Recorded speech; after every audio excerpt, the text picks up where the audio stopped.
Well, hi everyone. The reason I joined the course was not only because this is something I always wanted to do, but also when I found out how much chemicals they use in the food, I realized that I wanted to be a part of something much greater that we should all be part of. And just one person at a time, we can make a difference, even if it's at home.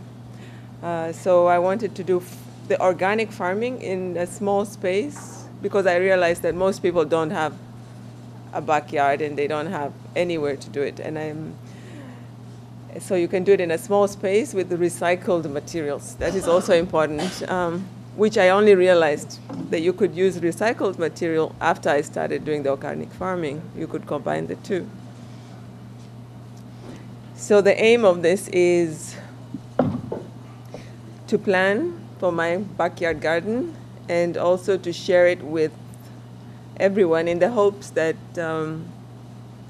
it will help them also to do the same and to use the recycled materials they have in their homes.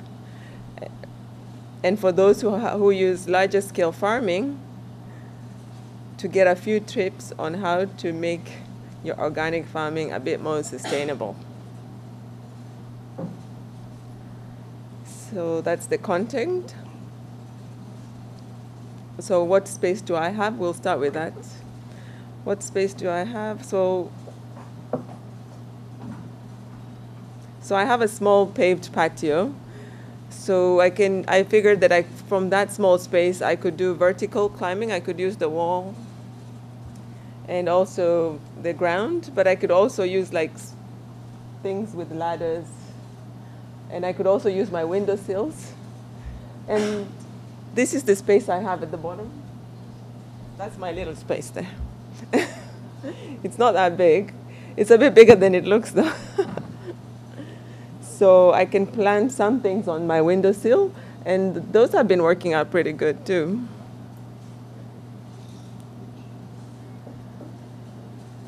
So this is part of what I've planted on the patio, and I realized that I have about 8 hours of sunlight in a day, and that would be good for tomatoes or squash or peppers, and Swiss chard and lettuce. But I've grown those are pineapples at the bottom, and those are growing really well. And I've got ginger, and these are beans on the wall, and lemons. I've got a lot more than that. These are the beans you gave me. And so, yes, so these are part of the things that I'm growing. So the beans have been working out really well. They haven't needed much maintenance. They've pretty much grown on their own. And the pineapples, pretty much everything I've grown is growing on its own, because I decided that if I'm going to start, I want to start with things that will give me a bit of hope and to continue. And so far, it's really good. Turmeric has grown really well as well. So what recycled materials can I use? Eggshells. Eggshells were great. So I used them for sweet seedlings. And I used some sacks for planting. Well, the sacks I plan on using them. I've got some, and I haven't started planting them yet. That's not mine. It's just a picture of the internet. And the plastic bottles I'm using, so I'm already using those for planting, so I don't have to buy any pots and things. A lot of what I'm using I've recycled, and old planters and wood planters as well.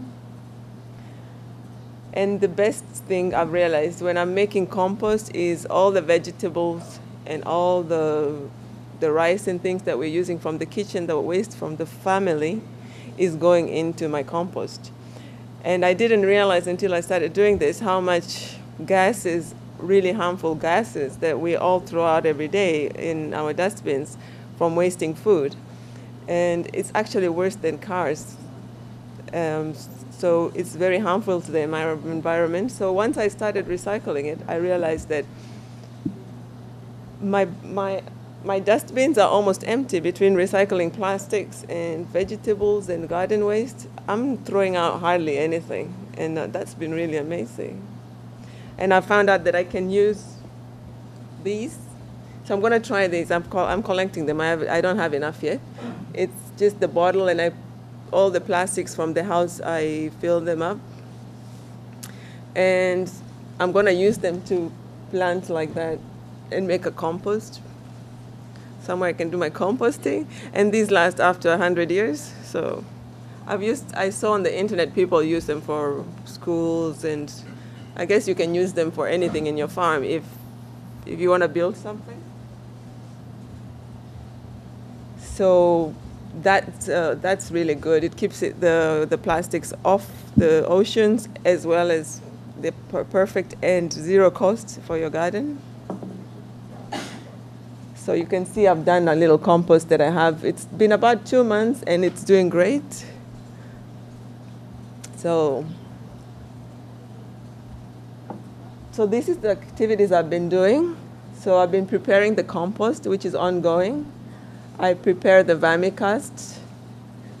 I plan on doing that from November, from now on. Oscar is my gardener. We do have a garden, but we're renting, so I cannot touch the grass. But I've used some spaces to grow things like potatoes and tomatoes. So I'm kind of growing between the flowers. I'm growing some things, and then I'm using my small other space as well.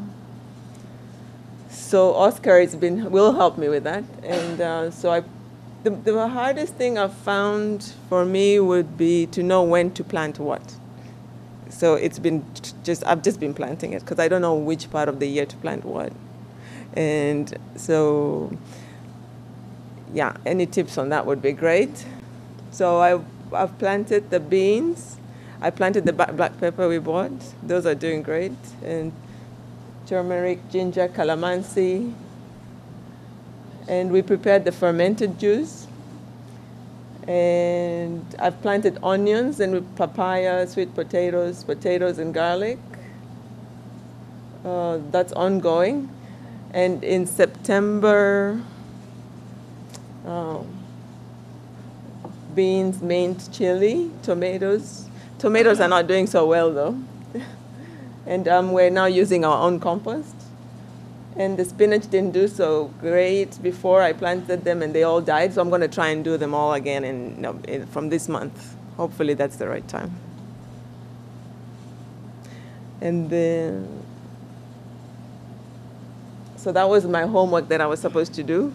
So I did the fermenting juice, and I've been applying them to the plants. And we're collecting the plastic still to plant and build the compost. And we're collecting the bags. That's also ongoing. And the compost pit is ongoing. And, we have to keep up with all the insects and check for pests all the time. That's still ongoing. And collecting leaves, because I also want to do only leaves compost. So I want to try that as well. And potatoes and onions ongoing. So this is what I think it will cost me to do so I'll need to get some more spinach and some more seeds, because the last ones died, they didn't make it. And I would like to get more herbs and just gloves and some tools, because everything else is pretty much recycled. So minimal cost. So if you have the tips I would give is, if you have a small space, you stay away from root vegetables and instead go for greens and herbs. And also it's great to use the recycled materials, because money, and a lot of the stuff ends up being free, and you're saving the environment. And also growing beans as crawling are really good, because if you have a wall, as I already explained, and black pepper. And that's the end. I'm enjoying it.